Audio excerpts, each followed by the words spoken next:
Hello students, welcome in my channel The Master Tutorial।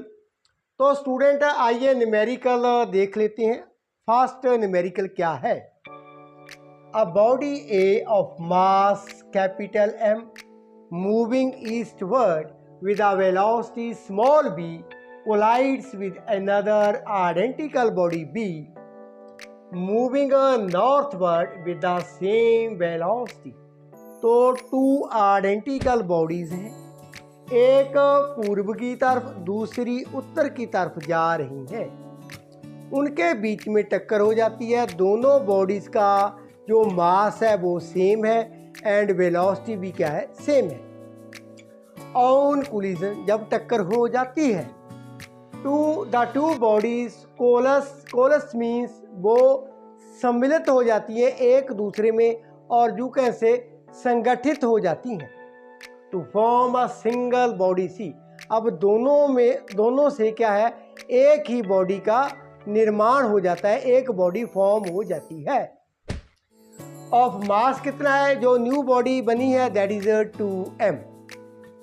Prove that the combined mass, जो संगठित मास है वो क्या प्रूव करना है हमने, मूव्स विद द वेलोसिटी, कितनी वेलोसिटी के साथ अब मूव करता है, v/√2।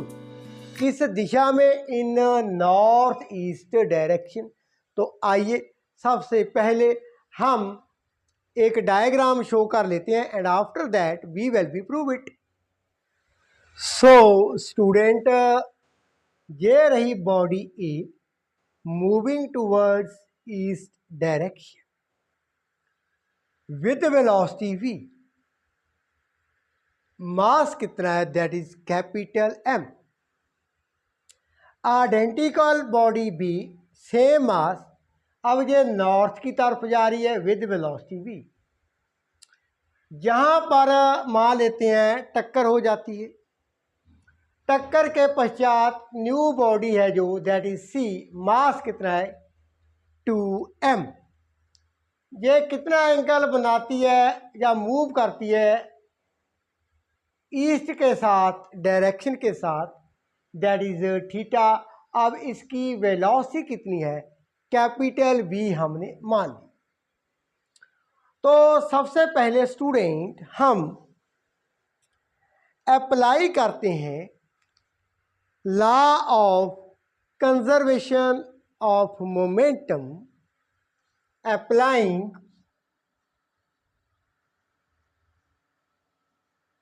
अप्लाइंग करते हैं law of conservation of momentum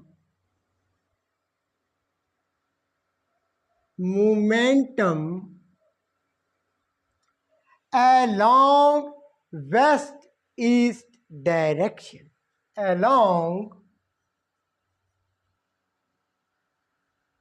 west east direction means along x axis। Students look carefully. अब along x axis कौन सी बॉडी मूव कर रही है, वो है body A. Body B along y axis तो मूव करती है, इसे हम y एक्सिस मान लेते हैं।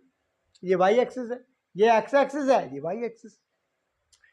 बॉडी बी मूव नहीं करती along x एक्सिस, इसका मोमेंटम क्या होगा, along x axis that is 0। So m into v, momentum क्या होता है, mass into velocity. Body B का मोमेंटम दैट इज मास तो है लेकिन वेलोसिटी नहीं है, so equal to 2m mass 2m, velocity कितनी है, that is v। Now student अब एंगल कितना है, that is theta, made by the body C with the east direction. तो कंपोनेंट इस बॉडी का अलोंग एक्स एक्सिस क्या होगा, that is a cos of angle theta. थोड़ा सा रीअरेंज कर लेते हैं, m इंटू वी, ये term 0 equal to m v cos theta. m के साथ m को हम कैंसिल कर देते हैं। अब small v equal to v cos theta, 2 के साथ दोनों साइड डिवाइड कर देते हैं। So v over 2 equal to capital V cos theta. इसे मान लेते हैं इक्वेशन नंबर 1। इसी तरह से स्टूडेंट हम जो मोमेंटम है along y axis, law of conservation of momentum apply कर देती हैं along y axis, means south north direction. अब क्या होगा, इसका मोमेंटम मीन्स बॉडी ए का momentum along south north direction 0 है। सो m इंटू 0 प्लस इसका mass into velocity equal to 2mv। अब एंगल कौन सा होगा, sine of angle theta. So mv equal to 2mv sine theta. m के साथ m cancel, ये भी क्या बन जाती है, v over 2 capital V sine theta, ये बन जाती है। नाउ स्टूडेंट मैं क्या करने जा रहा हूं, इक्वेशन जो 1 एंड 2 है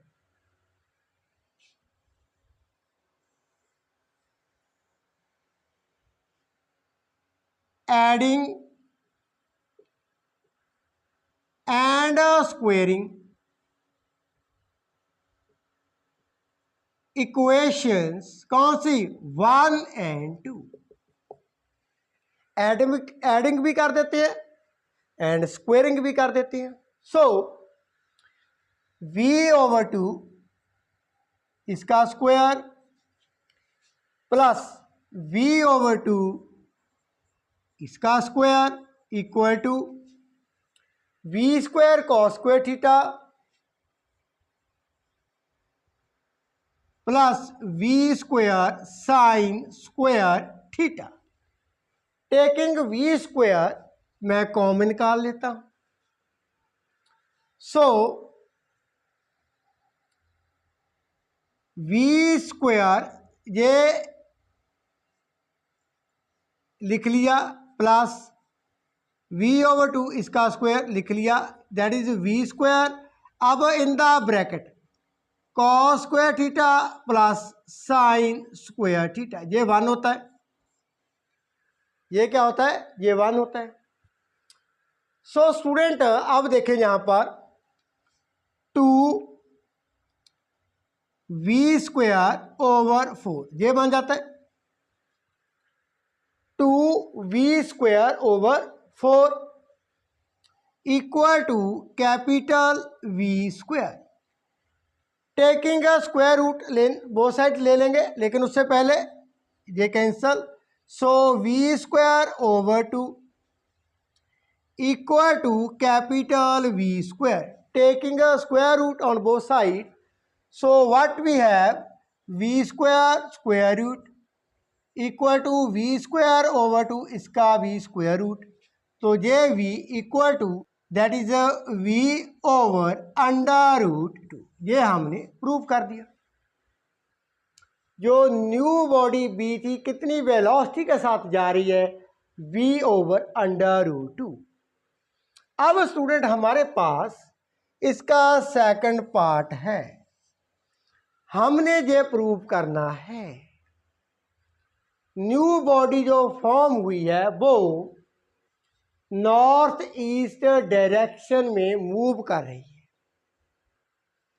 क्या करते हैं, डिवाइड कर देते हैं इक्वेशन सेकंड को by equation 1। Divide equation number second by 1। So v sin theta over v cos theta equal to v/2 v/2 cancel, b के साथ b cancel, sine theta over cos theta equal to 1। That means tan theta equal to 1। tan theta 1 कब होता है, जब theta होगा 45 degree. अब theta हमने निकाल लिया है student, that is 45 degree.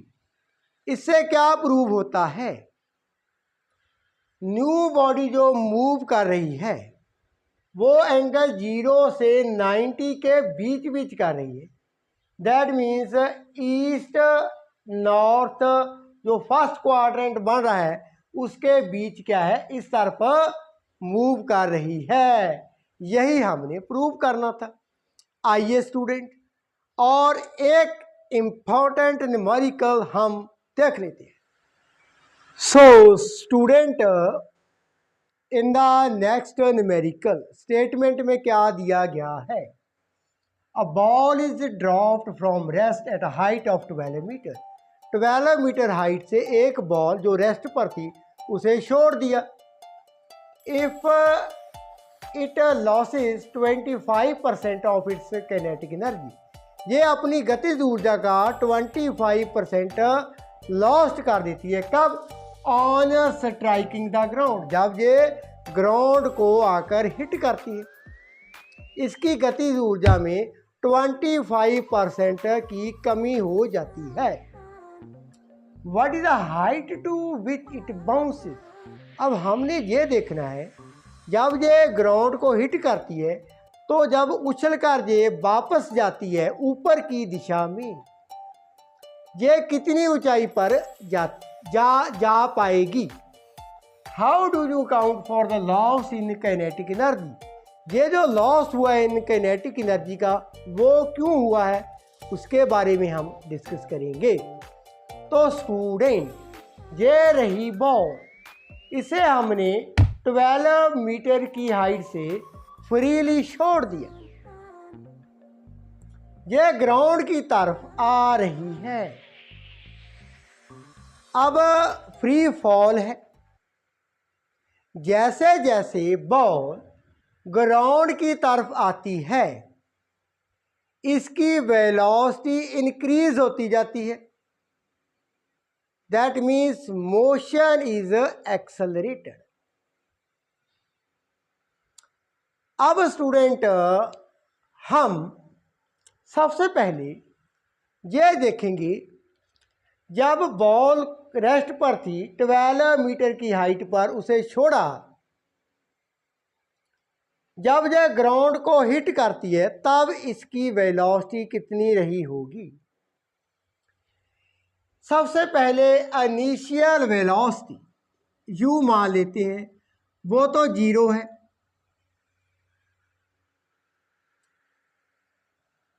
S distance कितनी कवर करती है, जितनी हाइट है, दैट इज 12 मीटर।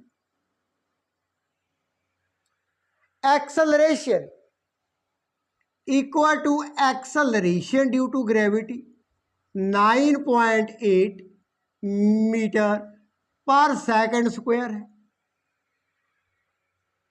मान लेते हैं इसकी वेलोसिटी कितनी है, दैट इज v। ये हमने फाइंड करनी है जब ये ग्राउंड को हिट कर रही होगी। सो यहां पर मैं वेलोसिटी डिस्प्लेसमेंट रिलेशन को यूज करने जा रहा हूं। वो क्या होता है, v square minus u square equal to 2as।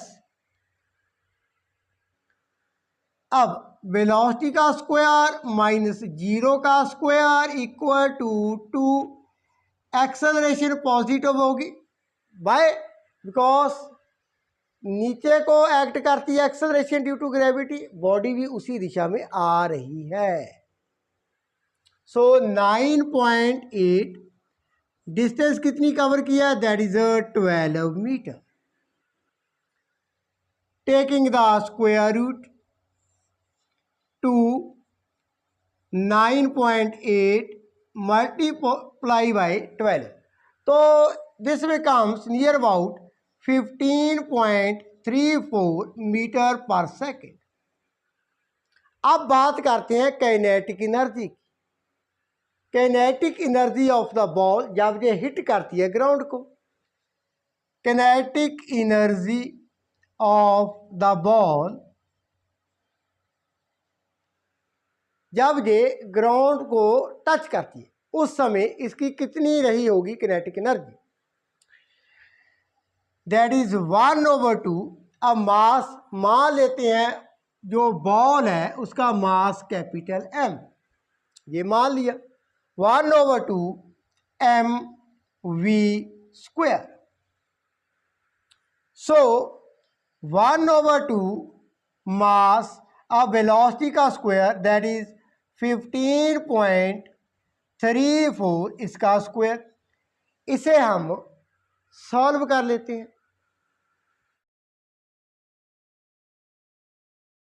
So student, जब हमने kinetic energy of the ball on reaching the ground find की, वो कितनी है, 117.66 m is the mass in joule. इतनी काइनेटिक एनर्जी है। अब स्टूडेंट्स इंपॉर्टेंट स्टेप आप देखें, ऑन स्ट्राइकिंग द ग्राउंड, जब बॉल ग्राउंड से टक्कर होती है इसकी, द बॉल लॉसेस कितना, 25% लॉस हो जाता है गतिज ऊर्जा का। Kinetic energy possessed by ball on bouncing from the ground, इसके पश्चात क्या होता है, बॉल टक्कर के पश्चात ग्राउंड से ऊपर की तरफ जाती है। अब जब वो ऊपर की तरफ जाती है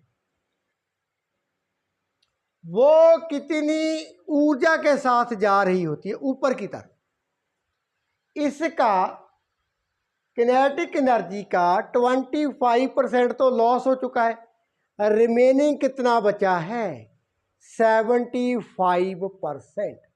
सो 117.66 m इसका क्या है, 75%। सो 117.66 m मल्टीप्लाई बाय 75/100, इसे मैंने सॉल्व किया, that is kinetic energy of the bouncing ball equal to 88.245 m इसके साथ मल्टीप्लाई है।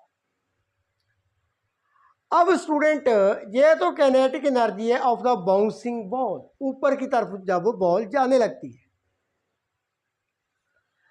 अब स्टूडेंट मान लेते हैं जब बॉल ऊपर की तरफ जाती है इसकी इनिशियल वेलोसिटी u डैश है एंड दे ऊपर की तरफ h डैश इतनी हाइट पर जाती है।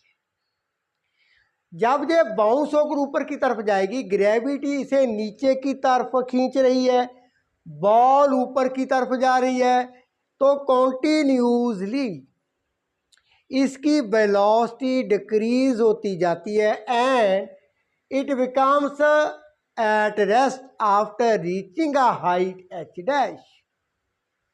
सो final velocity that is a v dash equal to 0। अब student kinetic energy of the bouncing ball that is 1/2 m mass है, u dash square equal to कितनी एनर्जी के साथ ऊपर की तरफ जा रही है, 88.245 m, m के साथ m cancel. So u dash square equal to 88.245 multiply by 2, taking a square root u dash equal to यहाँ पर 88.245 multiply by 2 which imply u dash, इसे हम सॉल्व कर लेते हैं।